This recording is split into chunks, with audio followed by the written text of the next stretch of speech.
Hello दोस्तों, अब हम पढ़ेंगे अध्याय 6 नए प्रश्न या नए विचार। नए प्रश्न और नए विचार के बारे में। चलिए पढ़ते हैं।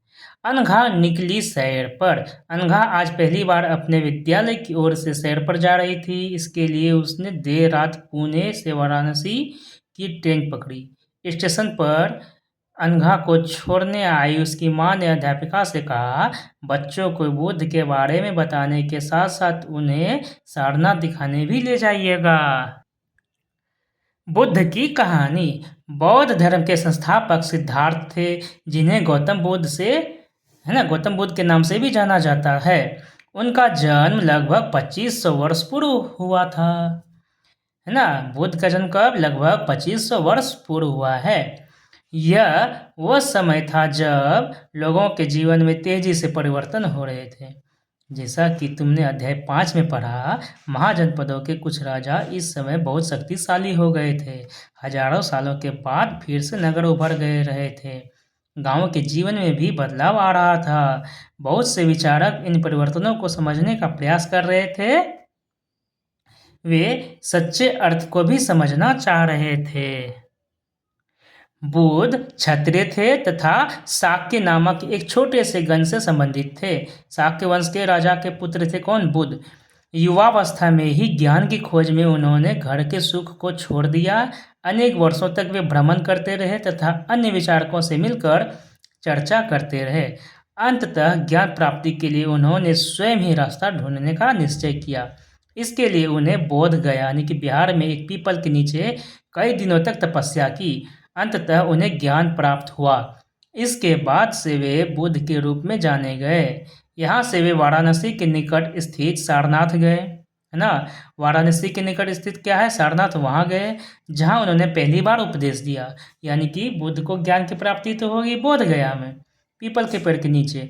और उन्होंने पहला उपदेश कहाँ दिया? तो वाराणसी के जो निकट स्थित है सारनाथ, वहाँ पर दिया। और कुशीनारा में मृत्यु से पहले का शेष जीवन पे उन्होंने पैदल ही एक स्थान से दूसरे स्थान की यात्रा करने और लोगों को शिक्षा देने में व्यतीत किया। यानी कि उनकी मृत्यु कुशीनगर यानी कि कुशीनगर में हो गई। बुद्ध ने शिक्षा दी कि यह जीवन कष्टों और दुखों से भरा हुआ है ना। यह जीवन कष्टों और दुखों से भरा हुआ है। किसने शिक्षा दी? तो बुद्ध ने। और ऐसा हमारी इच्छा और लालसाओं के कारण होता है, जो कभी पूरी नहीं हो सकती। कभी कभी हम जो चाहते हैं वह प्राप्त कर लेने के बाद भी संतुष्ट नहीं होते हैं एवं और अधिक वस्तुओं को पाने की इच्छा करने लगते हैं। बुद्ध ने इस लिप्सा को तन्हा यानी कि तृष्णा कहा है ना।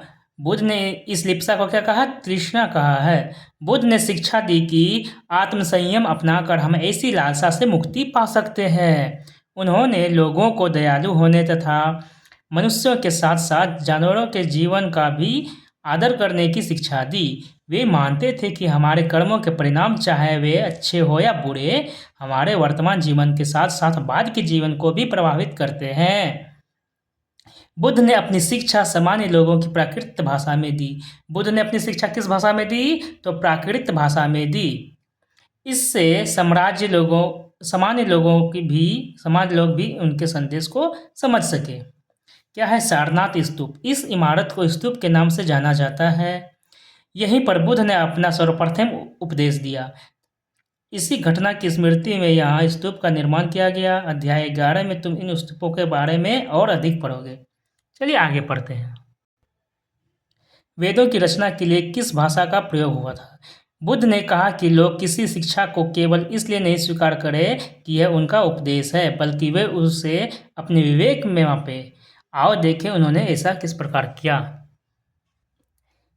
किसा गौतमी की कहानी। यह बुद्ध के विषय में एक प्रसिद्ध कहानी है। एक समय की बात है, किसा गौतमी नामक एक स्त्री का पुत्र मर गया है ना। इस बात से वह इतनी दुखी हुई कि वह अपने बच्चे को गोद में लिए नगर की सड़कों पर घूम घूम कर लोगों से प्रार्थना करने लगी कि कोई उसके पुत्र को जीवित कर दे। एक भला व्यक्ति उसे बुद्ध के पास ले गया। बुद्ध ने कहा, मुझे एक मुट्ठी सरसों के बीज ला कर दो, मैं तुम्हारे पुत्र को जीवित कर दूंगा।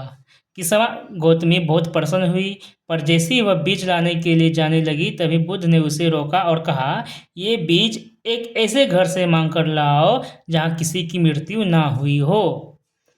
किसा गौतमी एक दरवाजे से दूसरे दरवाजे गई, लेकिन वह वहाँ भी गई उसने न वह जहाँ भी गई उसने पाया कि हर घर में किसी न किसी के पिता माता भाई बहन पति पत्नी बच्चे चाचा चाची दादा दादी नाना नानी इत्यादि की मृत्यु हुई थी। बुद्ध दुखी माँ को क्या शिक्षा देने का प्रयास कर रहे थे। अब पढ़ते हैं उपनिषद के बारे में। जिस समय बुद्ध उपदेश दे रहे थे उसी समय या उससे भी थोड़ा पहले दूसरे अन्य चिंतक भी कठिन प्रश्नों का उत्तर ढूंढने का प्रयास कर रहे थे। उनमें से कुछ मृत्यु के बाद के जीवन के बारे में जानना चाहते थे, जबकि अन्य यज्ञों की उपयोगिता के बारे में जानने को उत्सुक थे।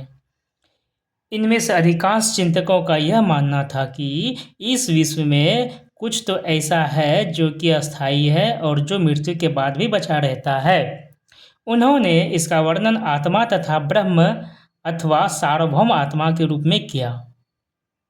वे मानते थे कि अंततः आत्मा तथा ब्रह्म एक ही है। ऐसे कई विचारों का संकलन उपनिषदों में हुआ है। उपनिषद उत्तर वैदिक ग्रंथों का हिस्सा थे। उपनिषद का शाब्दिक अर्थ क्या है? गुरु के समीप बैठना। उपनिषद का मतलब क्या होता है? गुरु के समीप बैठना। इन ग्रंथों में अध्यापकों और विद्यार्थियों के बीच बातचीत का संकलन किया गया है। प्रायः ये विचार सामान्य वार्तालाप के रूप में प्रस्तुत किए गए हैं। अब पढ़ते हैं यहाँ पर भारतीय दर्शन की 6 पद्धति यानी कि षड दर्शन के बारे में। सदियों से भारत द्वारा सत्य की बौद्धिक खोज का प्रतिनिधित्व दर्शन की 6 शाखाओं ने किया है। ये वैशेषिक क्या है? सदियों से भारत द्वारा सत्य की बौद्धिक खोज का प्रतिनिधित्व दर्शन की 6 शाखाओं ने किया है। ये हैं वैशेषिक, न्याय, सांख्य, योग, पूर्व मीमांसा और वेदांत। कौन कौन से? पहला है वैशेषिक, दूसरा है न्याय, तीसरा है सांख्य, चौथा है योग और पांचवा पूर्व मीमांसा, छठा वेदांत या उत्तर मीमांसा के नाम से जाने जाते हैं। दर्शन की इन 6 पद्धतियों की स्थापना क्रमशः ऋषि कनाद, गौतम, कपिल, पतंजलि, जैमिनी और व्यास द्वारा की गई मानी जाती है।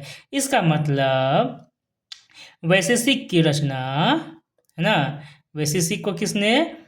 तो ऋषि कनाद ने। न्याय को किसने? तो गौतम ने। सांख्य को किसने? तो कपिल ने।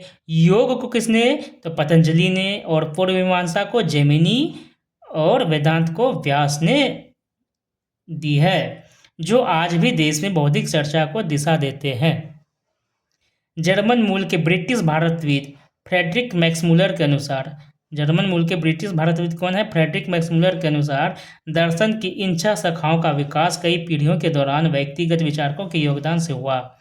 यद्यपि ये एक दूसरे से भिन्न दिखते हैं, तथापि सत्य की इनकी समझ में आधारभूत तालमेल दिखता है। अब पढ़ते हैं बुद्धिमान भिखारी के बारे में। यह वार्तालाप छंदोग्य उपनिषद नामक प्रसिद्ध उपनिषद की एक कहानी पर आधारित है। शौनक व अभिप्रतारिण नामक 2 ऋषि सार्वभौम आत्मा की उपासना करते थे। कौन कौन? शौनक व अभिप्रतारिण। एक बार ज्यों ही वे भोजन करने के लिए बैठे, एक भिखारी आया और भोजन मांगने लगा। शौनक ने कहा, हम तुम्हें कुछ नहीं दे सकते। भिखारी ने पूछा, विद्वजन, आप किसकी उपासना करते हैं? अभिप्रतारिण ने उत्तर दिया, सार्वभौम आत्मा की। ओह, इसका मतलब आप यह जानते हैं कि यह सार्वभौम आत्मा संपूर्ण विश्व में विद्यमान है। ऋषि ने कहा, हाँ हाँ, हम यह जानते हैं। भिखारी ने फिर पूछा, अगर यह सार्वभौम आत्मा संपूर्ण विश्व में विद्यमान है तो यह मेरे अंदर भी विद्यमान है। मैं कौन हूँ? मैं इस विश्व का एक भाग ही तो हूँ। तुम सत्य बोलते हो युवा ब्राह्मण, इसलिए हे ऋषियों, मुझे भोजन न देकर आप उस सार्वभौम आत्मा को भोजन देने से मना कर रहे हैं। भिखारी की बात की सच्चाई जानकर ऋषियों ने उसे भोजन दे दिया। भिखारी ने भोजन पाने के लिए ऋषि को किस तरह मनाया? इन चर्चाओं में भाग लेने वाले अधिकांशतः पुरुष ब्राह्मण तथा राजा होते थे। कभी कभी गार्गी जैसी स्त्री विचारकों का भी उल्लेख मिलता है। विद्वता के लिए प्रसिद्ध गार्गी राज दरबारों में होने वाले वाद विवाद में भाग लिया करती थी। निर्धन व्यक्ति इस तरह के वाद विवाद में बहुत कम ही हिस्सा लेते थे। इस तरह का एक प्रसिद्ध अपवाद सत्यकाम जाबाल का है। सत्यकाम जाबाल का नाम उसकी दासी माँ के नाम पर पड़ा है। सत्यकाम के मन में सत्य जानने की तीव्र जिज्ञासा उत्पन्न हुई। गौतम नामक एक ब्राह्मण ने उन्हें अपने विद्यार्थी के रूप में स्वीकार किया तथा वह अपने समय के सर्वाधिक प्रसिद्ध विचारकों में से एक बन गए। कौन? तो सत्यकाम जाबाल। उन्होंने उपनिषदों के कई विचारों के विकास में प्रसिद्ध विचारक शंकराचार्य के द्वारा किया गया, जिनके बारे में तुम कक्षा 7 में पढ़ोगे। इस प्रकार हमने बुद्ध के बारे में पढ़ा, बुद्ध धर्म के बारे में पढ़ा। अब थोड़ा सा बात जानते हैं व्याकरणविद जो कि पाणिनि जी हैं उनके बारे में। इस युग में कुछ अन्य विद्वान भी खोज रहे थे।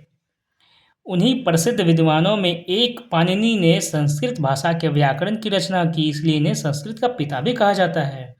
उन्होंने स्वरों तथा व्यंजनों को एक विशेष क्रम में रखकर उनके आधार पर सूत्रों की रचना की। ये सूत्र बीजगणित के सूत्रों से काफ़ी मिलते जुलते हैं। इसका प्रयोग कर उन्होंने संस्कृत भाषा के प्रयोगों के नियम लघु सूत्रों यानी कि लगभग 3000 के रूपों में लिखे हैं। अब हम पढ़ते हैं जैन धर्म के बारे में। चलिए पढ़ते हैं अब जैन धर्म के बारे में। इसी युग में अर्थात लगभग 2500 वर्ष पूर्व जैन धर्म के 24वें तथा अंतिम तीर्थकार वर्धमान महावीर थे। उन्होंने क्या किया? उन्होंने भी अपने विचारों का प्रसार किया। वह वज्जी संघ के लिच्छवी कुल के एक क्षत्रिय राजकुमार थे, है ना। महावीर जो थे वो वज्जी संघ के लिच्छवी कुल के एक क्षत्रिय राजकुमार थे। इस संघ के विषय में तुमने अध्याय 5 में पढ़ा है ना। वज्जी के बारे में हमने पढ़ा है। 30 वर्ष की आयु में उन्होंने घर छोड़ दिया और जंगल में रहने लगे। 12 वर्ष तक उन्होंने कठिन व एकाकी जीवन व्यतीत किया। इसके बाद उन्हें ज्ञान प्राप्त हुआ। उनकी शिक्षा, है ना, मतलब वर्धमान महावीर को 12 साल के बाद ज्ञान प्राप्त हुआ, यानी कि 42 साल की उम्र में। उनकी शिक्षा सरल थी। सत्य जानने की इच्छा रखने वाले प्रत्येक स्त्री व पुरुष को अपना घर छोड़ देना चाहिए। उन्हें अहिंसा के नियमों का कड़ाई से पालन करना चाहिए, अर्थात किसी भी जीव को ना तो कष्ट देना चाहिए और ना ही उनकी हत्या करनी चाहिए। महावीर का कहना था सभी जीव जीना चाहते हैं। महावीर का क्या कहना था कि सभी जीव जीना चाहते हैं, सभी के लिए जीवन प्रिय है। महावीर ने अपनी शिक्षा प्राकृत भाषा में दी और बुद्ध भगवान ने भी अपनी शिक्षा जो है प्राकृतिक भाषा में ही दी। यही कारण है कि साधारण जन भी उनके तथा उनके अनुयायियों की शिक्षाओं को समझ सके।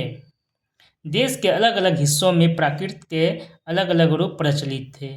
प्रचलन क्षेत्र के आधार पर ही उनके अलग अलग नाम थे। जैसे मगध में बोली जाने वाली प्राकृत मगधी कहलाती थी। जैन नाम से जाने गए महावीर के अनुयायियों को भोजन के लिए भिक्षा मांगकर सदा जीवन बिताना होता था।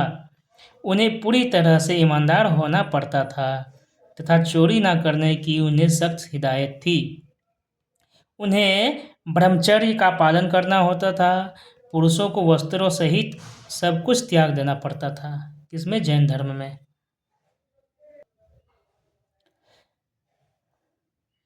अधिकांश व्यक्तियों के लिए ऐसे कड़े नियमों का पालन करना बहुत कठिन था। फिर भी हजारों व्यक्तियों ने इस नई जीवन शैली को जानने और सीखने के लिए अपने घरों को छोड़ दिया। कई अपने घरों पर ही रहे और भिक्षु भिक्षुनी बने लोगों को भोजन प्रदान कर उनकी सहायता करते रहे। मुख्यतः व्यापारियों ने जैन धर्म का समर्थन किया, है ना। मुख्यतः किसने? तो व्यापारियों ने जैन धर्म का समर्थन किया। किसानों के लिए इन नियमों का पालन अत्यंत कठिन था क्योंकि फसल की रक्षा के लिए उन्हें कीड़े मकोड़े को मारना पड़ता था। बाद की सदियों में जैन धर्म उत्तर भारत के कई हिस्सों के साथ साथ गुजरात, तमिलनाडु और कर्नाटक में भी फैल गया। महावीर तथा उनके अनुयायियों की शिक्षाएं कई शताब्दियों तक मौखिक रूप में ही रही। वर्तमान रूप में उपलब्ध जैन धर्म की शिक्षाएं लगभग 1500 वर्ष पूर्व गुजरात में वल्लभी नामक स्थान पर लिखी गई थी, है ना। वर्तमान रूप में जो है उपलब्ध जैन धर्म की शिक्षाएं लगभग 1500 वर्ष पूर्व गुजरात में वल्लभी नामक स्थान पर लिखी गई थी। ठीक है, अब पढ़ते हैं थोड़ा सा जैन शब्द जिन शब्द से निकला है, जिसका अर्थ होता है विजेता। महावीर के लिए जिन शब्द का प्रयोग क्यों हुआ, चलिए आगे पढ़ते हैं। अब जानते हैं संघ के बारे में। महावीर तथा बुद्ध दोनों का ही मानना था कि घर का त्याग करने पर ही सच्चे ज्ञान की प्राप्ति हो सकती है। ऐसा लोगों के लिए उन्होंने संघ नामक संगठन बनाया, जहां घर का त्याग करने वाले लोग एक साथ रह सके। संघ में रहने वाले बौद्ध भिक्षुओं के लिए बनाए गए नियम विनय पिटक नामक ग्रंथ में मिलते हैं, है ना। संघ में जो बनाए गए भिक्षुओं के लिए जो नियम थे वो कहाँ पर मिलते हैं, विनय पिटक नामक ग्रंथ में मिलते हैं।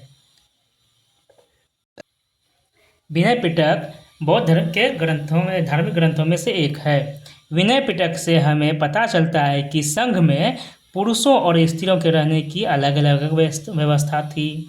सभी व्यक्ति संघ में प्रवेश ले सकते थे। हालांकि संघ में प्रवेश के लिए बच्चों को अपने माता पिता से, दासों को अपने स्वामी से, राजा के यहाँ काम करने वाले लोगों को राजा से तथा कर्जदार को अपने देनदारों से अनुमति लेनी होती थी। मतलब क्या है, संघ में प्रवेश लेने के लिए किसको, बच्चों को अपने माता पिता से और दासों को अपने स्वामी से, राजा के यहाँ काम करने वाले लोगों को राजा से तथा कर्जदारों को अपने देनदारों से अनुमति लेनी पड़ती थी। एक स्त्री को इसके लिए अपने पति से अनुमति लेनी होती ही थी। संघ में प्रवेश लेने वाले स्त्री पुरुष बहुत सदा जीवन जीते थे। वे अपने अधिकांश समय ध्यान करने में बिताते थे और दिन के एक निश्चित समय में वे शहरों तथा गांवों में जाकर भिक्षा मांगते थे। यही कारण है कि उन्हें भिक्षु तथा भिक्षुनी यानी कि साधु भिखारी के लिए प्रकृत शब्द कहा गया है। वे आम लोगों को शिक्षा देते थे और साथ ही एक दूसरे की सहायता भी करते थे। किसी तरह की आपसी लड़ाई का निपटारा करने के लिए वे प्रायः बैठकें भी किया करते थे। संघ में प्रवेश लेने वालों में ब्राह्मण, क्षत्रिय, व्यापारी, मजदूर, नाई, गणिकाएँ तथा दास शामिल थे। इनमें से कई लोगों ने बुद्ध की शिक्षाओं के विषय में लिखा तथा कुछ लोगों ने संघ में अपने जीवन के विषय में सुंदर कविताओं की रचना की। पिछले अध्याय में वर्णित संघ और इस अध्याय में वर्णित संघ के बीच दो भिन्नताएं बताओ। क्या इनमें से कोई समानताएं दिखती है, चलिए जानते हैं। ये जो चित्र है, पहाड़ी को काट कर बनाई गई एक गुफा है।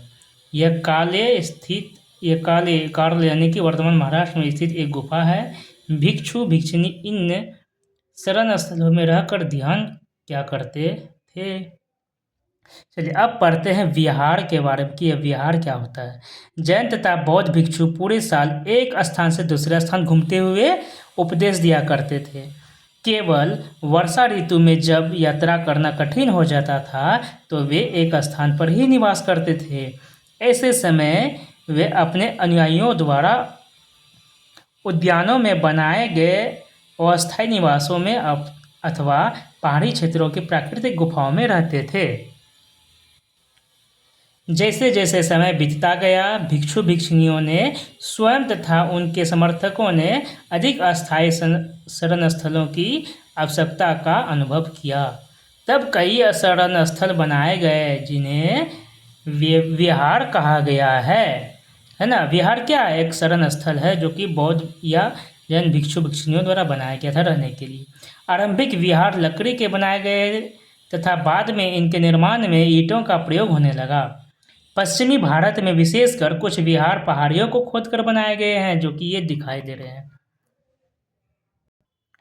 एक बौद्ध ग्रंथ से ज्ञात होता है क्या कि जिस तरह महासागरों में मिलने पर नदियों की अलग अलग पहचान समाप्त हो जाती है, ठीक उसी तरह बुद्ध के अनुयायी जब भिक्षुओं की श्रेणी में प्रवेश करते हैं तो वे अपना वर्ण, श्रेणी और परिवार सब त्याग देते हैं। ठीक है।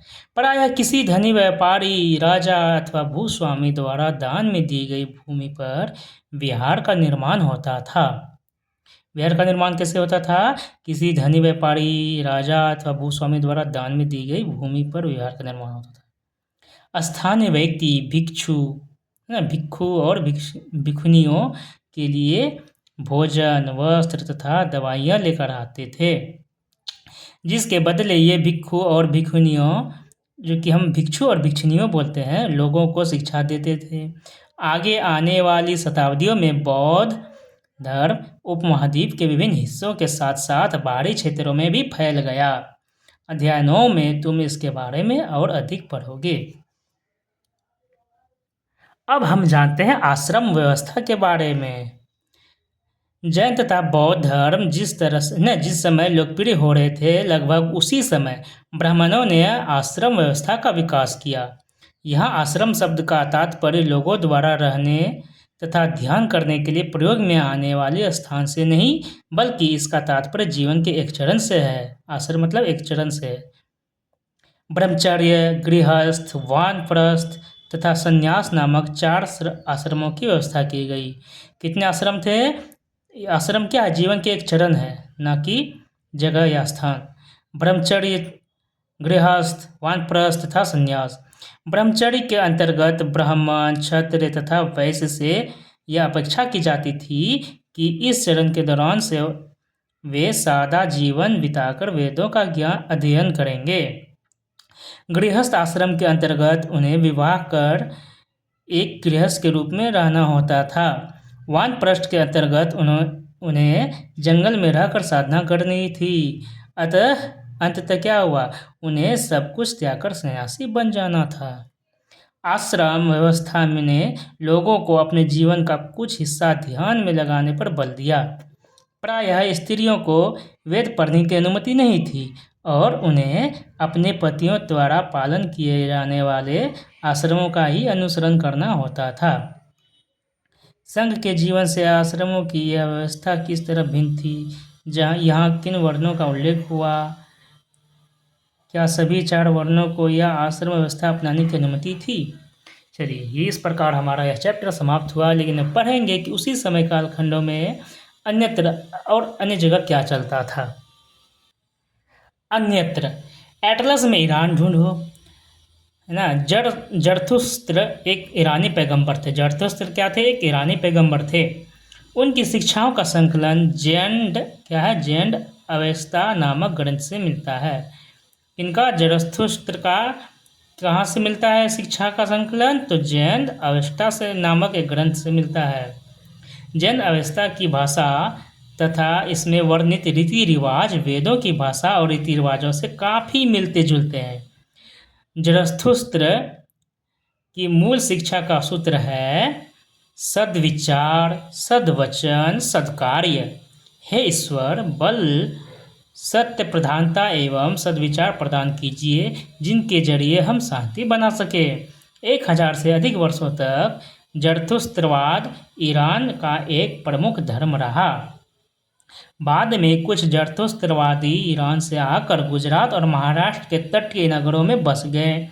वे लोग ही आज के पारसियों के पूर्वज हैं। तो इस प्रकार यह चैप्टर पूरी तरह समाप्त हो गया, लेकिन इसमें कुछ महत्वपूर्ण तिथियाँ दी होंगी, उनके ऊपर पढ़ते हैं। क्या है कि उपनिषदों के विचारक जैन, महावीर तथा बुद्ध लगभग 2500 वर्ष पूर्व के हैं और जैन ग्रंथों का उल्लेख लगभग 1500 वर्ष पूर्व तक मिलता है। इस प्रकार यह चैप्टर समाप्त हुआ। अब आपसे अगले अध्याय में हम पढ़ेंगे अध्याय 7। धन्यवाद।